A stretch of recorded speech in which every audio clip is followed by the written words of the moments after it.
Good afternoon, everybody. It's Thursday, September 18th, 2025. Welcome to Tom Lobianco Reports.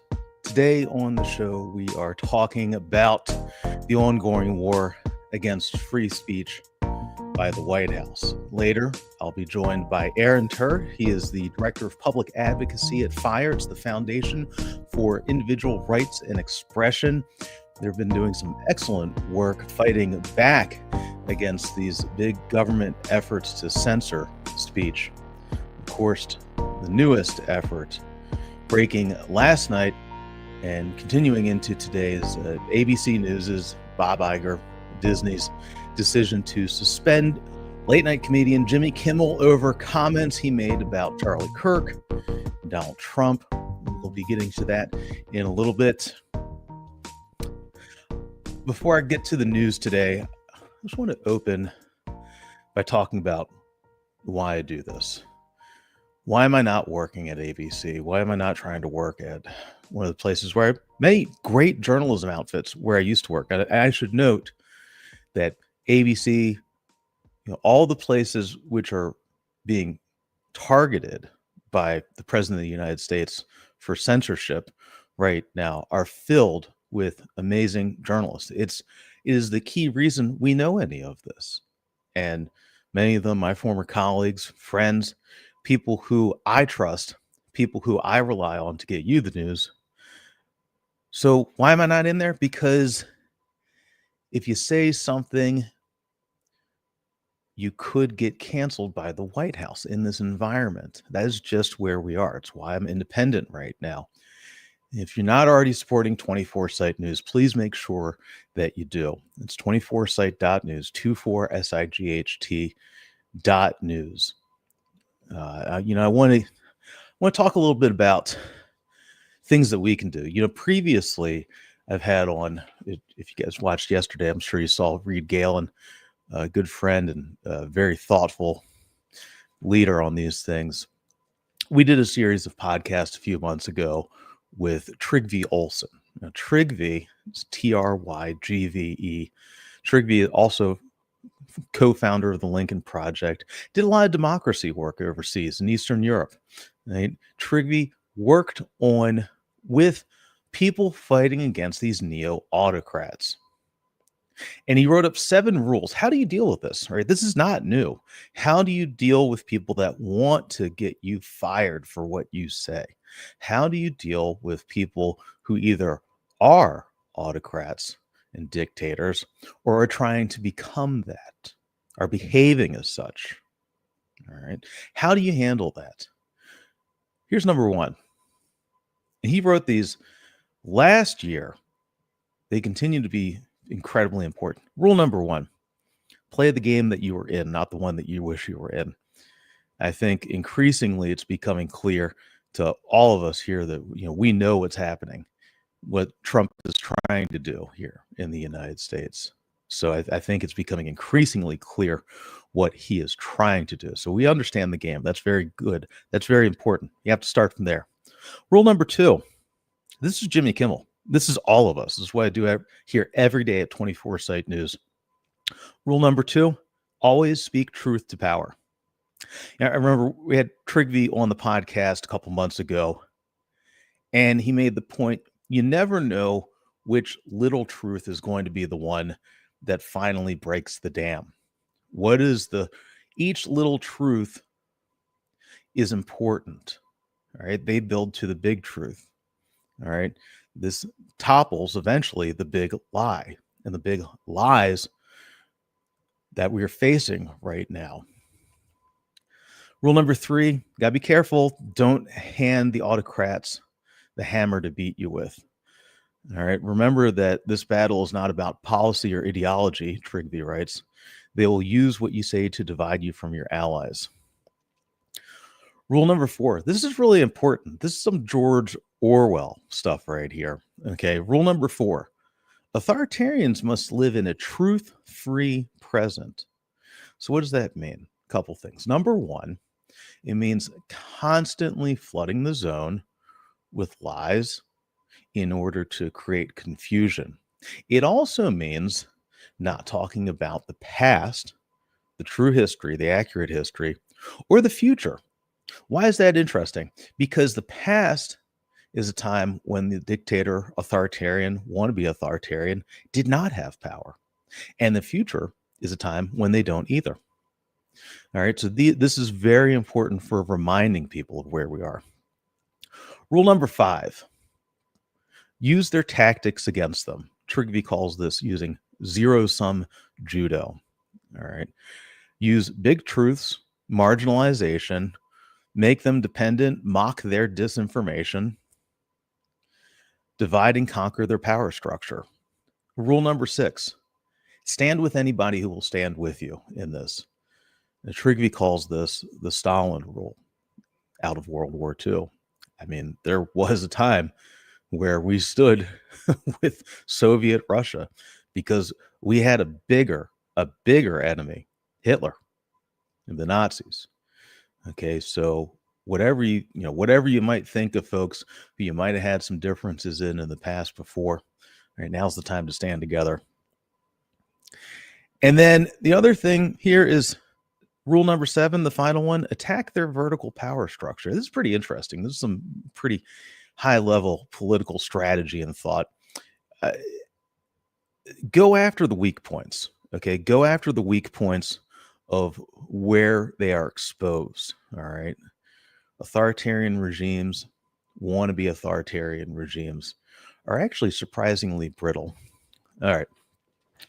We're going to be getting to Aaron Terr here in a little bit. Let's check my email, make sure we haven't missed anything. Okay, before we get to Aaron Terr, I want to make sure, guys, if you got the newsletter this morning, please make sure that after you're done signing up for 24/7 News, head on over to Fire. They just started on Substack recently. They've been doing very good work. Sign up for their newsletter, Expressions. Aaron writes for them, has a very good piece we'll be talking about later. Let's hit the news real quick. All right, Jimmy Kimmel, top of the news.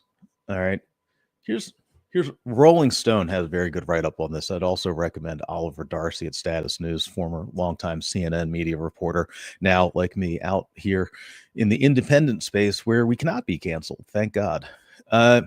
This is Rolling Stone, suing Subsang, a number of other folks here. Jimmy Kimmel pulled indefinitely by ABC over Charlie Kirk comments. All right, here's what Andrew Alford, the president of Nexstar Broadcasting, which is the one that owns the ABC affiliates, as they're trying to do a mega merger, monopolizing really these local TV stations with Tegna, the $6 billion mega media monopoly merger. All right, we'll get to the antitrust stuff here in another show. Says, quote, continuing to give Mr. Kimmel a broadcast platform in communities we serve is simply not in the public interest at the current time. We made the difficult decision to preempt this show to let cooler heads prevail. Okay. Here's how Trump's federal communications czar, Brandon Carr, who used to be a free speech advocate, is no longer a free speech advocate, put it this way. Quote, I think it's really sort of past time, and a lot of these licensed broadcasters push back on Comcast and Disney and say, listen, we are going to preempt, we are not going to run Kimmel anymore until you straighten this out, because we licensed broadcaster are running the possibility of fines or license revocation from the FCC if we continue to run content that ends up being a pattern of news distortion. Again, this is Brendan Carr, Trump's communications czar, saying this. And then he inserts the threat, quote, we can do this the easy way or we can do it the hard way. This is a theme of the Trump presidency, which we've talked about before on here. Other news, big news. If you're a parent, even if you're not a parent, probably good to get updated on your vaccines. Yesterday on the Hill, over in the Senate, former CDC Director Susan Menarez testified, along with Dr. Corey, who also quit the CDC in protest of Robert F. Kennedy Jr., the Health and Human Services Secretary, pushing anti-vaccine, I'll say it, crap. That's not what the New York Times wrote. They don't write those words. I'll say it. Pushing junk science out there, and raising concerns now that we could have a rise in infectious pandemics. Of course, the CDC itself does not mandate vaccines or not vaccines, can't ban vaccines either. But it is a very important scientific advisory group, which, in addition to protecting us against, as much as possible, against infectious diseases, playing a very critical role, also studies the way that vaccines are administered, what are good vaccines. All right. And Menarez was pressured to put out an anti-vaccine recommendation by Kennedy Jr. before she was fired by him. Now, this is pretty interesting. One of the very interesting senators over there is a Republican, Bill Cassidy, who himself is a physician and, has been off again, on again with Trump, Louisiana Republican. He noted that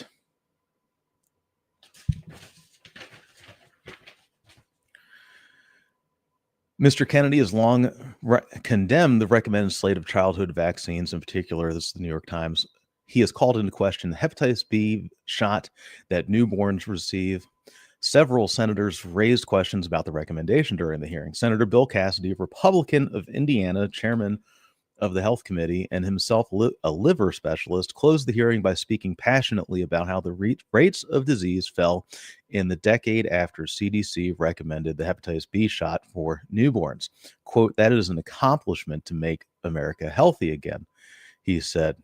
After the hearing, Mr. Cassidy told reporters Americans should not have confidence in the changes to the childhood vaccine schedule that come from the Kennedy Jr. CDC Vaccine Advisory Committee. Consult your doctors, folks. All right. We're in some weird times right now. Of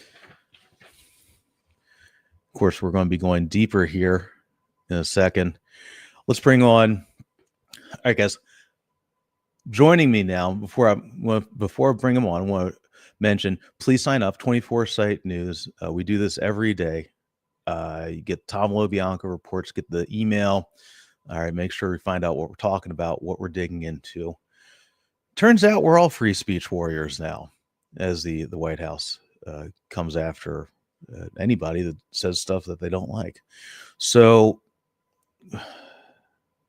it's a lot to deal with. I'm not going to lie. It's heavy, but we stay in this for a reason.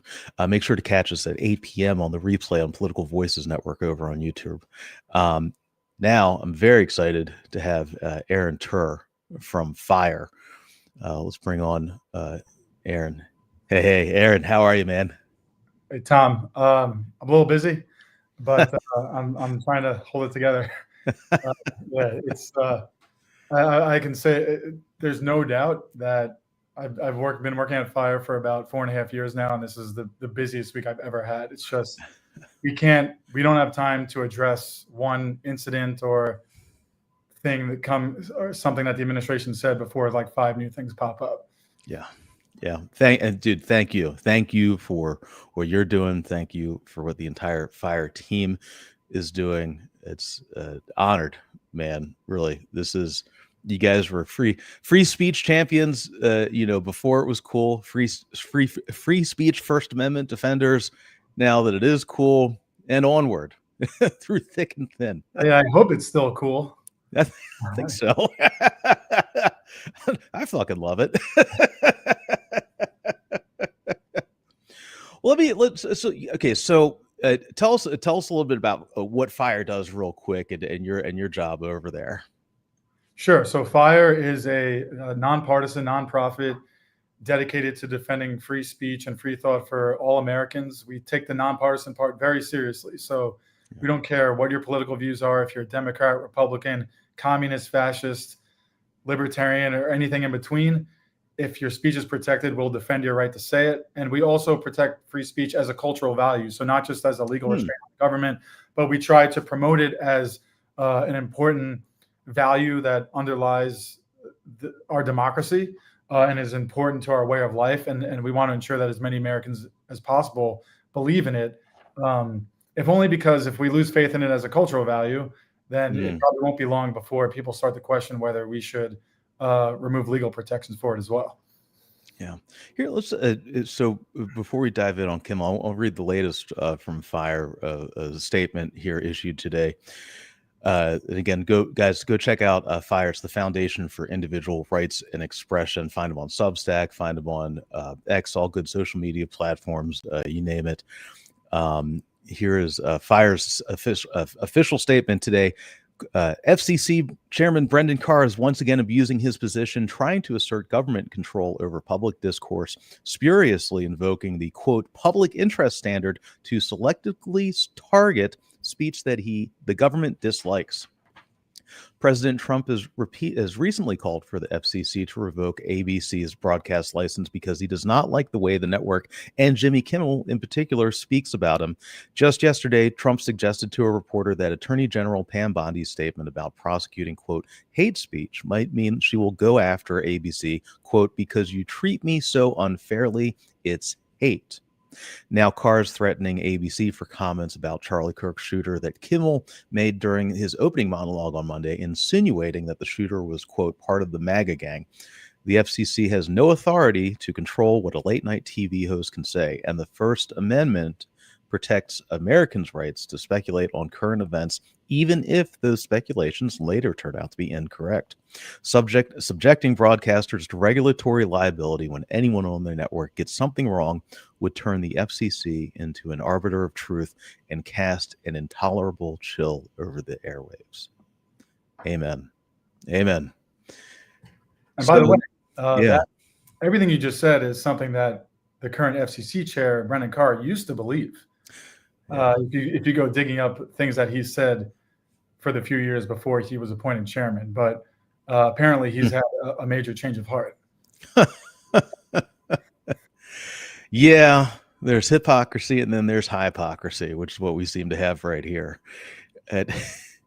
What do you make of this? Because it's not the first time the administration has attacked their perceived opponents. Using the full weight of the government to come after folks.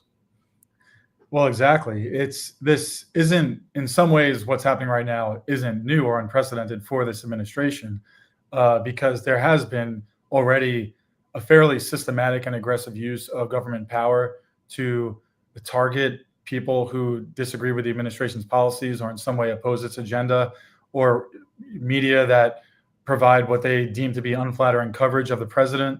Right? And the FCC in particular has already been going after various media outlets based on these flimsy rationales that completely disregard the First Amendment limits on the FCC's authority to police the content aired by broadcasters.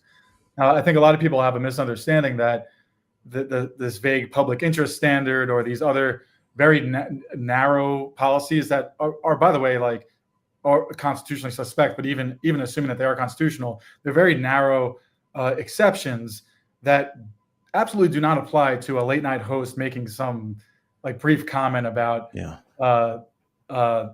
MAGA or what he thinks are the motivations of the Charlie Kirk shooter, which, by the way, we can get into it, but I think people have even been misinterpreting what Jimmy Kimmel said, but that's beside the point, because as we said in our statement, the government doesn't have this general power to police the truthfulness of political discourse. The First Amendment is based on the idea that when someone says something wrong that you think is wrong or false or wrongheaded or offensive, you respond to it with your own voice. You respond to it with more speech. You condemn it. You criticize it. You correct it. And all that was happening in response to Kimmel. I mean, there was no shortage of voices coming out and condemning him for what he said. That's the way it's supposed to work in a free society. Yeah. This is foundational to who we are as Americans. It is the First Amendment. It's the reason that we have this. Thomas Jefferson noted the importance of the ability to speak freely, to have an educated citizenry, so that you do not have tyranny. It's exactly what we broke away from successfully, bloodily, 250 years ago. It's remarkable to see this. I'm going to read something here. So yesterday night, give getting ready for the show here, I was reading up on Edward R. Murrow, legendary, and McCarthyism. And you know what's funny about this is because there are so many people who compare this to McCarthyism, and it certainly has that flavor, right? Absolutely. So, but it's amazing to me because of how much more extreme this is, because it's the White House and the executive branch doing it, mustering the weight, doing this right now, as opposed to one Senate chairman. But I have to tell you, I was reading some of the, here's a poster, a flyer that was handed out by McCarthy decades ago. Here we go. Americans, don't patronize Reds. You can drive the Reds out of television, radio, and Hollywood. This tract will tell you how. Why we must drive them out. The Reds have made our screen, radio, and TV Moscow's most effective fifth column in America. The Reds of Hollywood and Broadway have always been the chief financial support of communist propaganda in America. Our own films made by Red producers, writers, and stars are being used by Moscow in Asia, Africa, and the Balkans. Right now, I was really shocked by this. Right now, films are being made to craftily glorify Marxism, UNESCO, and one worldism via your TV set. And they are poisoning the minds of your children under your very eyes. This is remarkable. Look at this. Using your TV set and are helping Moscow and the internationalist. This is the language that we hear today. I mean, and now you can compare that to some of the rhetoric that we've heard from administration officials today and earlier this week. I mean, I was just reading before I got on with you an op-ed by the Secretary of Agriculture, which I don't know why they're writing op-eds about this rather than just like dealing with farm subsidies and stuff. But they towards the end of the op-ed, they say, now is the time to wage war, not through aimless violence, but with a legal and rational crackdown on the forces that are desperately trying to annihilate our nation. And then we have the vice president saying that the administration will use every legal avenue at our disposal to find and punish all those responsible for this wave of political violence. White House Advisor Stephen Miller promising that we will uproot and permanently dismantle the vast domestic terrorist networks that incite violence against everyday Americans. These agents of chaos must be exorcised from our nation without apology and without compromise. So yeah, it is starting to sound like what's old is new again. And the thing is, like, they'll try to defend it by saying, no, we're just talking about the people that are.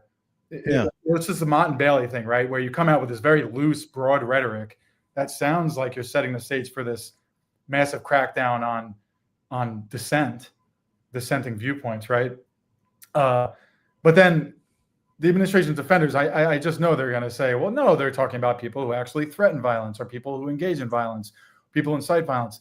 But I think the important thing to understand here is that those incitement and true threats, there are these very narrow exceptions to the First Amendment for, like, I can't directly threaten to kill you right now if I'm not saying it as a joke, but I really mean it.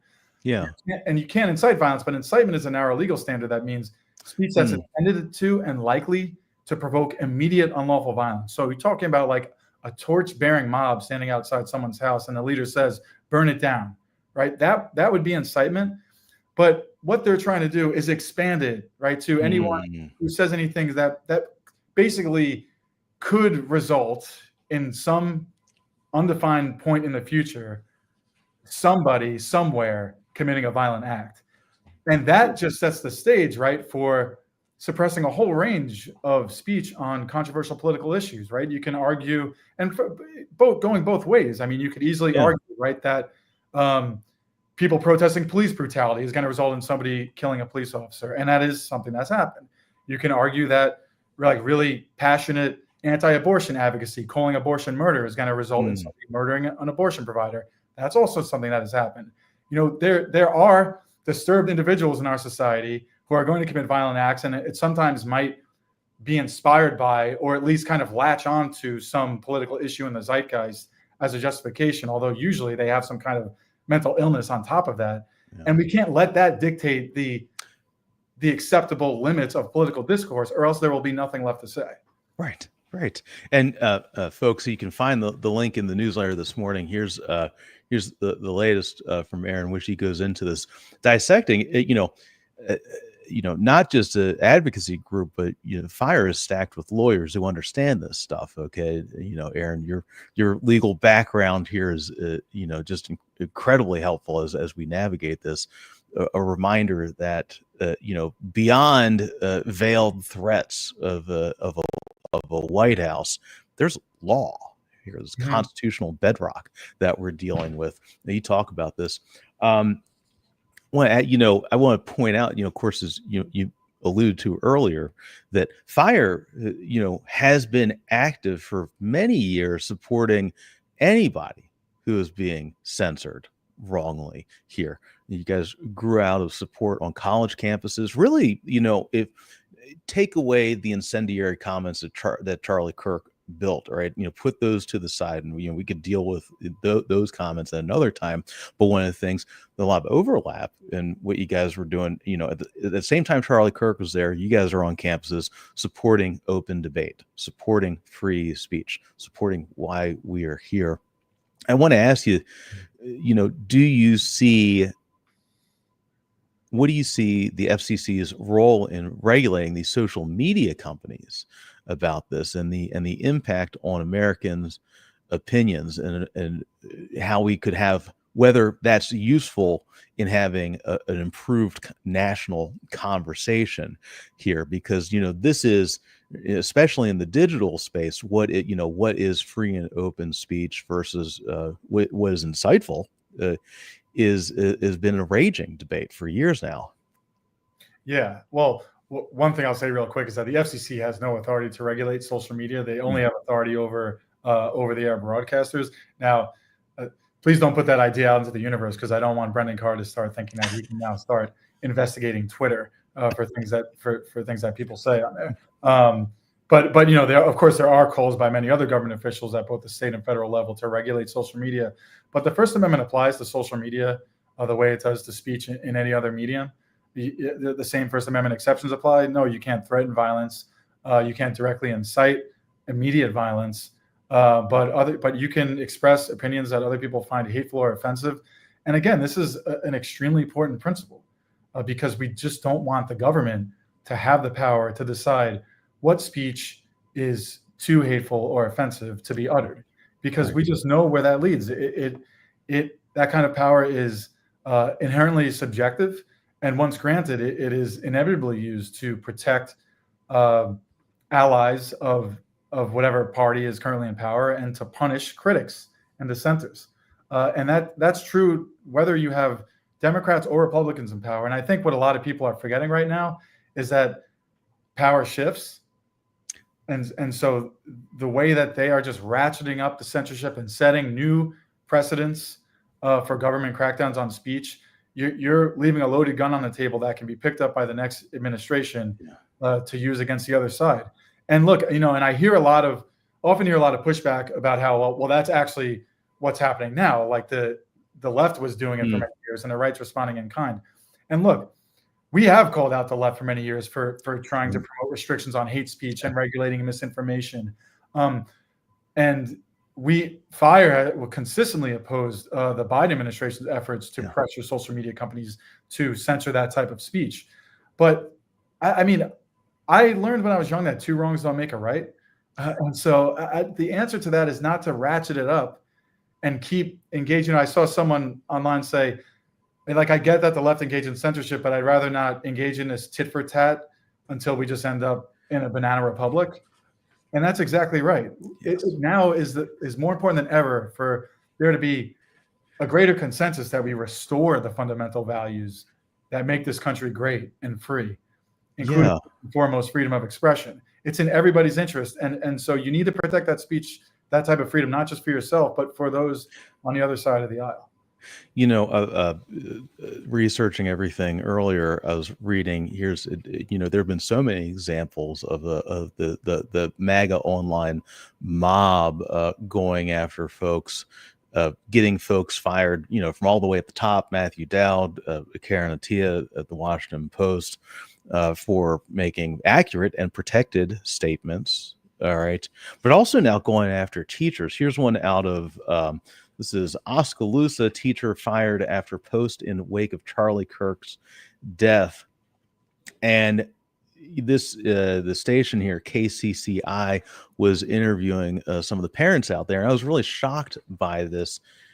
They talked with someone, of Mr. Almond here, who says, and this is the exact same comment that got Matthew Dowd fired, said, quote, freedom of speech does not excuse you from freedom of consequence.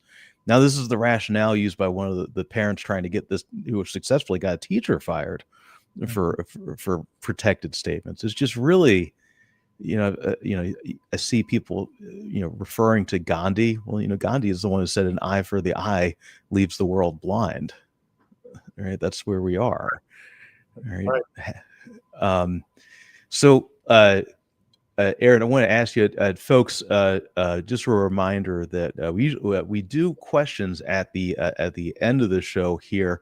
If you're watching us live on Substack, you can drop them in the chat. Ian Walters, our producer, is with us, and he'll get those over to us. If you're catching us on the replay at 8 p.m. on YouTube, I live in the comments. Okay, so I legit do this. All right, Aaron, me, all of us who are in the trenches, we're kind of used to this at this point. All right, when we live in the sludge. Okay, all right, maybe I'll grow a third arm or some superpower like the Toxic Avenger or something. But I do live in the comments. I shit you not. All right, here is here's we got a question, Aaron. Are people left or right? Who are the people who are contacting employers to get people fired? Is this, quote, doxing?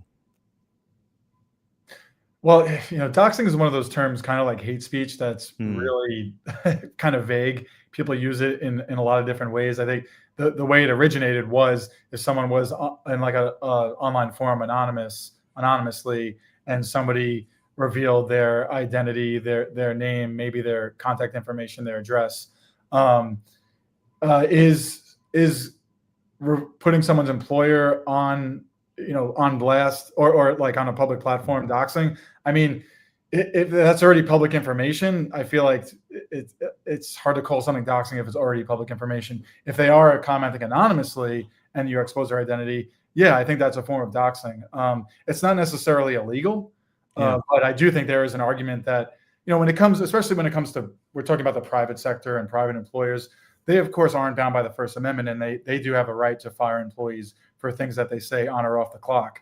But it still raises the question of whether, if we want to have a robust culture of free speech, if we want to live in this environment where people are so quick to put pressure on businesses to fire people for so-called wrongthink, or with digital mobs going around with pitchforks, trying to destroy the livelihoods of anyone that they disagree with. I think that's a really unhealthy dynamic, and it tends to spiral out of control quickly. And I think you see that here with where it may have started with people kind of openly celebrating Charlie Kirk's death, or condoning the violence against him, which I think most of us would agree is awful. I mean, that is awful speech. They have the right to say it.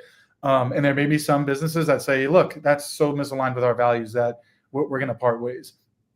But it quickly expanded, right, to people who were just criticizing Charlie Kirk's views or his influence on American policies, or kind of pushing back on all the praise he was getting from the right in the wake of his death, and saying, no, we're turning this guy into a saint, and I disagree with this. And again, whatever you think about that, I mean, that's just commentary on a public figure. That should be something that's well within the Overton window in this country, to criticize someone even after their death. If you're a public figure, you're open to criticism. And look, I don't want to. I kind of don't like the way that people will say, oh, a person who's dead would have thought this or that.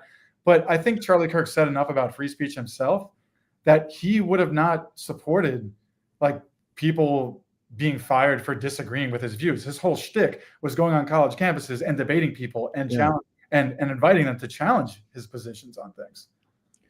Do you, this is something that I've wondered about with sources recently, and it's something I was thinking about coming into the show today. Does this compare at all to some of the efforts against disinformation of 4 and 5 years ago? After the pandemic, after January 6th, how does this compare to previous efforts, either by the Biden White House Right. or by these companies? Yeah, absolutely. And it's actually been fascinating to watch how censorship rationales once wielded by the left are now being exploited by the right, which which offers a lesson in not um, trying to wield these justifications in the first place. It's back to my point earlier about how eventually, because if you do, once you put it on the table, right, the other side is likely to use them at the first opportunity, and that is what's happening. Although but that's not to excuse that the right is now using these tactics, because I think they've also escalated in a way that is extremely, extremely disturbing. But yeah, I mean, you had the attorney general going there talking about going after hate speech, which used to be something that conservatives mocked when it was brought up by the left, and pointed out the flaws in regulating hate speech, and rightly so, something that FIRE has done for years as well. And the misinformation, I think, when you look at go back to what the FCC is doing, what is pressuring a network to drop a commentator or a late night host because he supposedly lied on air, other than an attempt to regulate misinformation? They may not use the word, but what they're doing is trying to police the truthfulness of public discourse, right? And when you look at Yeah. Kimmel's comment, when he said, what did he say? He said, I think he said, MAGA spent all weekend trying to characterize the killer as anything but one of their own. Yeah, Right? right. And by the way, when he said this on Monday, it was before those text messages came out that shed more light on the killer's motivations. Right. But I think so. Like, a lot of people are just saying, like, "Oh, he lied. He said that the killer was MAGA." But I think another reasonable interpretation of what he said is that people on the right were trying to paint him as someone on the left, the killer as someone on the left, and correctly so, it turns out. But so my point here is just that this is the problem with the government regulating misinformation. Is often it's very debatable whether something is a lie or not, or deceiving, or what somebody said. But now we're going to give the power to whichever ruling party is currently in power to decide what's true and what's false. And you don't think that they're going to enforce that in a way that just advances their own political agenda and is inseparable from their own political biases? Come on. Yeah. Yeah, right. Exactly. I mean, what would happen if you had an Alexandria Ocasio-Cortez, very hypothetically, in the White House, telling Fox that, okay, well, now Brian Kilmeade must go, all right, because of his comments on homeless. All right. All right. It's a great question. Yeah. And maybe she also decides that when people on the right call people on the left demons or communists, that want to, or that they want to, indoctrinate your children and all this stuff, maybe she'll decide that that's inspiring violence against people on the left, and we need to crack down on that type of speech, and maybe even prosecute people for it. I mean, I wish people would just try to take the long view here. Yeah. Oh man. Yeah, me too. God damn. Yeah, I agree. I just, Aaron, we're aside from just trying to keep your head above water, what are you working on anything? Do you have time to work on anything else this week? No, absolutely not. We are reviewing an absolute influx of submissions from people who have been punished in some way for their speech about Charlie Kirk or this awful tragedy. And we are we're sorting through that, and stay tuned. Like, you'll definitely see some advocacy from us on that front soon. But other than that, I mean, it's all just been, I've been talking to people like you in the media, and we're just trying to get our message out there. And I hope that we have the credentials, our credentials as a nonpartisan organization, our track record of defending speakers on both the left and the right, opposing censorship from both the left and the right, gives us the credibility to speak on this as from a nonpartisan perspective. And I've already had sometimes engaging on Twitter is a good thing, because I've had people Mm. come at me and just assume that I must be a leftist and that I didn't oppose this kind of stuff when it was happening during the Biden administration. And I just would here's a few links of times that I did. And some of them have come back and said, you know what, I'm sorry, I was wrong. Oh, So you can wow. actually that's the beauty of free speech, Tom. Sometimes it does actually change people's minds. Oh, what's up? A sliver of hope in all this. I like that, man. Hell yeah. That's incredible. Yeah. Um, okay, Aaron, where do we find your work? What's the best way to stay up with you and what FIRE's working on? Sure. People can visit thefire.org, our website, to see what we're working on and our latest commentary on all this stuff. You can follow us on all the major social media channels. And if anyone out there, feels that their rights are under threat, that they're facing a possible violation of their First Amendment rights, then go to our website. We have a submission form. Get in touch with us, and we'll quickly review it and see if we can help you out. Amen. Aaron, dude, thank you. Thank you for all that FIRE is doing right now. Thanks for staying in the trenches, brother. Appreciate this. Yeah, well, thank you for helping bring attention to it, and I really appreciate it. And thanks for having me on. Totally. All right, man. All right, guys, real quick, before we wrap up the show today, tomorrow we're going to be talking with, still lining up, but hope to be talking with Elise Labott, former longtime foreign affairs correspondent for CNN, expert in all things diplomatic. I want to talk about, real quick, our first advertiser, project managemymove.com. That's my friend Manoj runs this. So I'll read you the official stuff, and I'll just tell you what it is, because I helped him work on it. My buddy Manoj runs projectmanagemymove.com. If you're selling a house and don't have the time or energy to deal with cleanouts, contractors, or staging, he takes care of everything so you can avoid the stress and sell for top dollar. Go to projectmanagemymove.com and give him a call today. And I'll just tell you that I didn't know about this before. What is a distressed sale? A distressed sale is, unfortunately, if there's a death, a divorce, what have you, and folks need to move very fast. Oftentimes the home won't be in tip-top shape. There's just a lot going on, understandably. All right. You got a lot going on in your life.